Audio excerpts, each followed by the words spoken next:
Welcome to Midnight Terrors. Today, we're uncovering a topic often left in the shadows: mental health.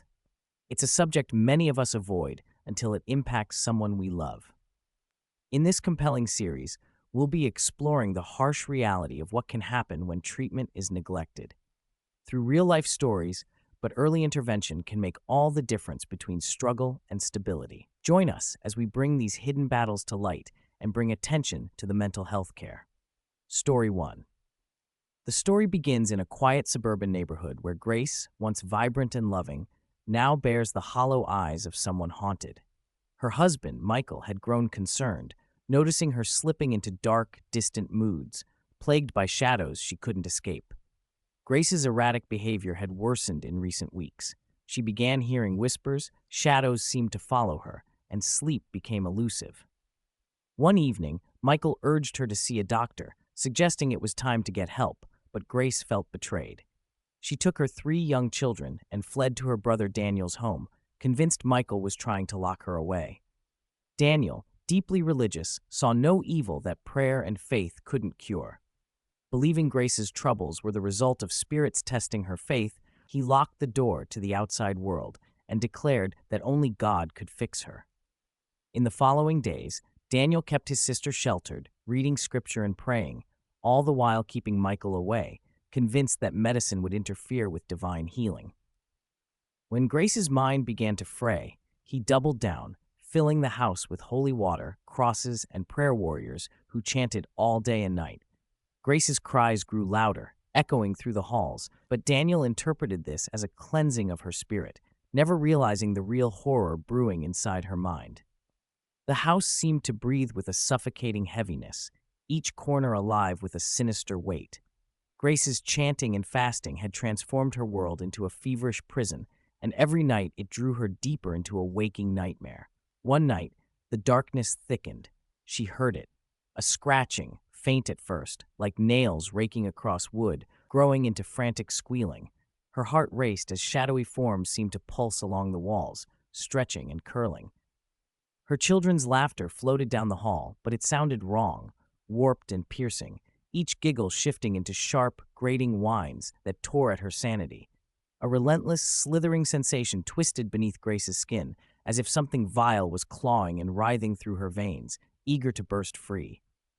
Each night it grew worse, until the pain blurred into a feverish delirium. Her eyes burned, her mind unraveling. The walls seemed to breathe, closing in with a rhythmic pulse that matched the twisted insect-like feeling crawling inside her. Then came the sounds, high-pitched, scraping squeals, first soft and distant, then rising to a piercing crescendo.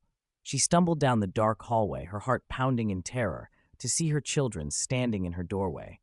Their small faces were smeared with tears, but their eyes were empty, glazed over with something alien and cold. They opened their mouths to cry, but the sound was grotesque, a wet, gnashing noise, like rats chewing through wood and bone, grating against her sanity. Each squeal stabbed into her head, and she felt herself slipping, her vision blurring, her pulse a frenzied beat in her throat. Her children looked monstrous, small, writhing creatures sent to consume her, to burrow beneath her skin and take her piece by piece. As dawn crept in, Daniel returned home, only to be met by a silence so unnatural that it stopped him cold.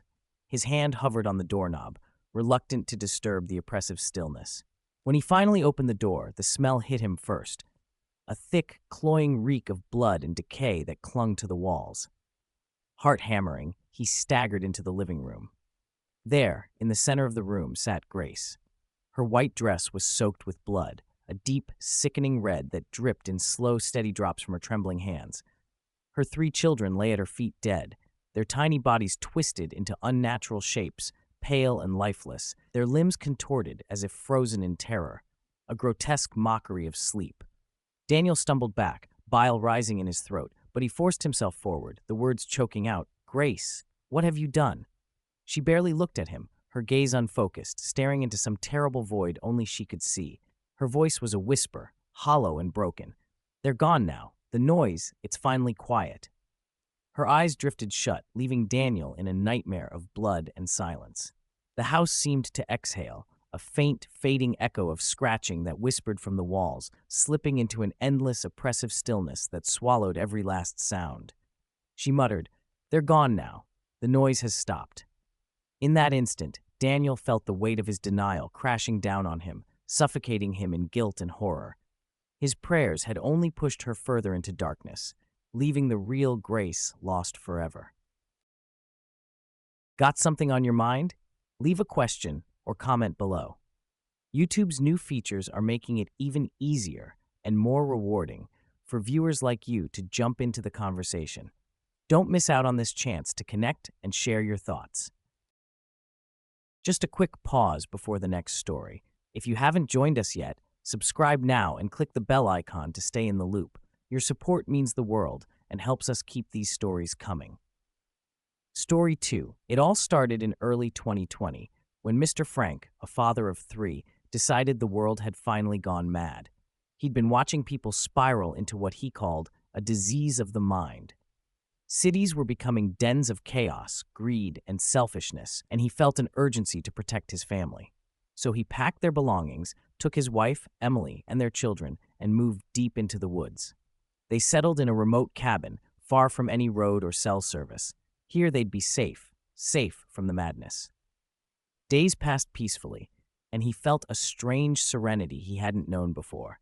His children played in the streams, his wife embraced the simplicity of forest life, and Mr. Frank could feel himself returning to some primal, untainted state. But then, one cold March morning, he went into town for supplies. He walked through silent streets and saw notices plastered on every wall: "Stay home, protect others." People rushed by in masks, and fear was everywhere. Confused, he approached an officer who explained that a virus was sweeping through the world, infecting and killing thousands. Cities were on lockdown, and everyone was ordered to stay indoors. Mr. Frank didn't need any more proof. To him, this was a cleansing, a final judgment. God was resetting the world, just as he had thought. His fear of people intensified. In his mind, everyone was potentially contaminated, tainted, a threat to his family's safety. Returning to the cabin, Mr. Frank shut every window and barricaded the door, telling his family they mustn't step outside or see anyone. He warned his children to hide if anyone came near. He spoke of unseen dangers lurking among humanity, twisting the virus into something supernatural in their minds. Every day, he told stories of the dangers in the outside world, embedding a deep fear in his wife and children. They prayed for God's protection, and to his mind, their prayers were the only thing standing between them and the apocalypse. Months passed, and Emily watched her once calm husband grow increasingly paranoid. He set traps around the cabin, fashioned crude alarms, and even spent nights patrolling the forest to ensure no one would approach. But Emily, frightened for her children's mental state, began questioning his beliefs. She quietly started sending messages to her family, urging them to come for them, even as her husband's mind spiraled deeper into fear and obsession. Then, winter came.